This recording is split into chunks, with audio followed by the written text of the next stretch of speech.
పశ్చిమాసియాలో పరిస్థితులు నిమిషానికి మారుతూ అంతర్జాతీయ సమాజంలో తీవ్ర ఉత్కంఠ రేపుతున్నాయి. ఒకవైపు దౌత్య ప్రయత్నాలు, మరోవైపు యుద్ధ సన్నద్ధత నడుమ ఈ ప్రాంతం ఏ క్షణంలో ఏం జరుగుతుందో తెలియని అగ్నిపర్వతంలా మారింది. అగ్రరాజు అమెరికా, ఇరాన్ మధ్య దౌత్య చర్చలు తుది దశకు చేరుకున్నాయనే ఆశలు చిగురుస్తున్న తరుణంలోనే ఇరాన్ తీసుకున్న ఒక అనూహ్య నిర్ణయం ప్రపంచవ్యాప్తంగా కలకలం రేపుతోంది.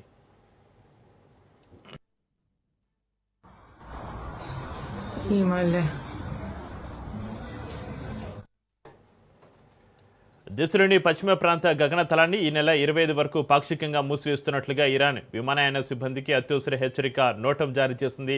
సాధారణంగా యుద్ధ వాతావరణం లేదా క్షిపణి పరీక్షలు జరిపే సమయంలోనే ఇలాంటి నిర్ణయాలు తీసుకుంటారు. దీంతో పశ్చిమాసియా మీదుగా ప్రయాణించే అంతర్జాతీయ విమాన సర్వీసులు అప్రమత్తమయ్యాయి. ఇరాన్ ఉన్నట్టుండి తన గగనతలాన్ని మూసివేయడం వెనుక బలమైన కారణాలే ఉన్నాయని రక్షణ నిపుణులు విశ్లేషిస్తున్నారు.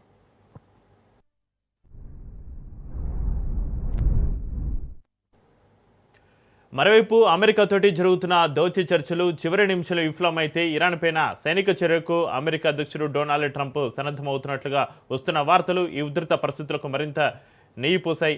చర్చల ద్వారా సమస్య పరిష్కారం కాకపోతే ఇరాన్ అణు కేంద్రాలు, సైనిక స్థావరాలే లక్ష్యంగా దాడులు జరిగే ప్రమాదం ఉందని అంతర్జాతీయ మీడియా కథనాలు పేర్కొంటున్నాయి. ట్రంప్ దూకుడు వ్యూహాన్ని ఊహించిన ఇరాన్ ముందస్తు రక్షణ చర్యలో భాగంగానే తన పశ్చిమ సరిహద్దు గగనతలాన్ని లాక్ చేసినట్లుగా తెలుస్తోంది.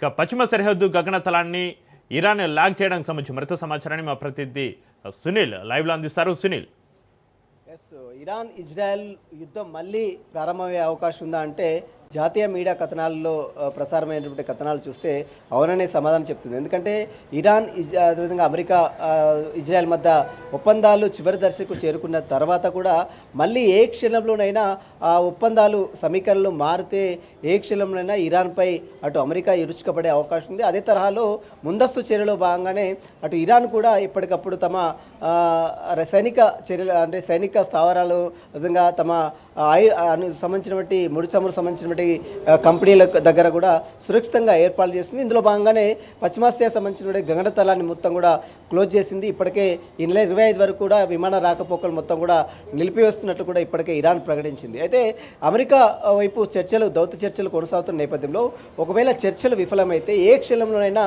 మళ్ళీ ఇరాన్పై అమెరికా విరుచుకుపడే అవకాశం ఉంది. అమెరికా, ఇజ్రాయెల్ కలిసి ఇరాన్పై భీకరమైనటువంటి దాడులు నిర్వహించే అవకాశం ఉన్నట్టు కూడా నిపుణులు వ్యక్తం చేస్తున్నారు. ఒకవేళ ఇలానే కొనసాగితే మరోవైపు ప్రపంచవ్యాప్తంగా అన్ని దేశాల్లో కూడా ముడిచమురు ఇప్పటికే రేట్లు మొత్తం కూడా ఆకాశాన్ని అంటుకున్న నేపథ్యంలో చాలా ముడిచమురు సంబంధించిన కంపెనీలు నష్టాల్లో ఉన్నట్టు నేపథ్యంలో ఇప్పటికే రేట్లు మనం చూస్తున్నాం. డీజిల్ ధరలు, పెట్రోల్ ధరలు విపరీతంగా రోజు రోజుకు పెరుగుతున్న నేపథ్యంలో మరోసారి ఇరాన్ ఇజ్రాయెల్ యుద్ధం భీకరంగా కొనసాగితే మాత్రము ఖచ్చితంగా ఈ యొక్క ప్రభావం అనేది అనేక దేశాల మీద పడే అవకాశం ఉంది. ఎందుకంటే హార్ముజ్ జలసంధి నుంచి దాదాపు 25% ముడి చమురులు కొనుగోలు చేస్తూ ఉంటాయి అన్ని దేశాల ప్రజలు. ముఖ్యంగా చైనా దాదాపు 30% హార్ముజ్ జలసంధి నుంచి ఈ యొక్క ముడి చమురు కొనుగోలు చేస్తుంది. అలాంటి తరుణంలో ఒకవేళ మళ్ళీ ఇరాన్ ఇజ్రాయెల్ యుద్ధం మాత్రం తీవ్రతరం అయితే మాత్రము మరింత నష్టం అన్ని దేశాలకు జరిగే అవకాశం ఉంది.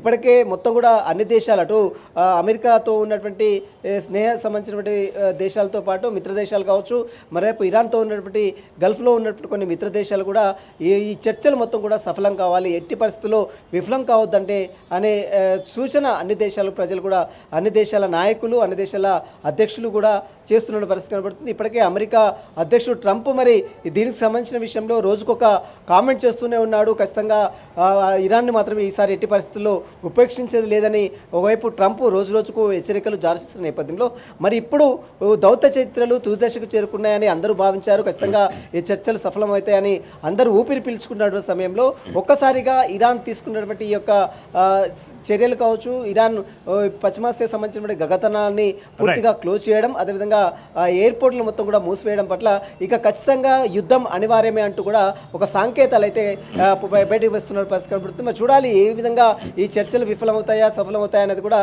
ఒక క్లారిటీ కూడా ఈ 2-3 రోజుల్లో వచ్చే అవకాశం. Chakri, right, thank you Sunil.